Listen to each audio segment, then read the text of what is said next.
भगवान के माने लगनी, भगवान के माने लगनी।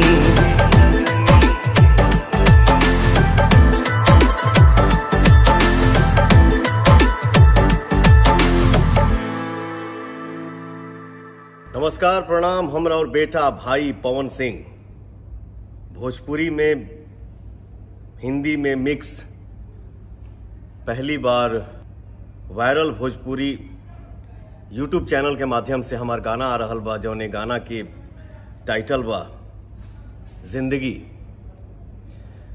एक यूपी की लड़की जो आज हरियाणा इंडस्ट्री में तहलका मचा के रखी है, तो पहली बार मेरे साथ वो गाना गाई है जिसका नाम है रेणुका पवार। और ये भोजपुरी हिंदी मिक्स पहली बार आ रहल बा वायरल भोजपुरी यूट्यूब चैनल से। कभी भी हमारी यह चाहत रहेला कि भोजपुरी के लेवल जौन बार तौन हर एक दिन मतलब भोजपुरी के डंका पूरे विश्व में बजे, तो ये तबे संभव बा जब आप सबके आशीर्वाद हमरे साथे रही।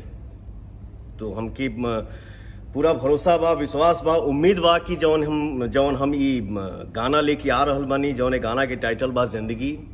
पवन सिंह और रेणुका पवार के आप लोग अपन ढेर सारा प्यार देहब, ढेर सारा आशीर्वाद देहब। ये चैनल के आप लोग सब्सक्राइब करी जा। और हम यह कहब कि जौन गाना आ रहल बा, बड़ा उम्मीद बा हमके ई गाना से। बस आप लोग अपन आशीर्वाद जौन बा एकर बारिश एकदम बरिसा द जा, गड़गड़ा द जा। जय हो भोजपुरिया समाज।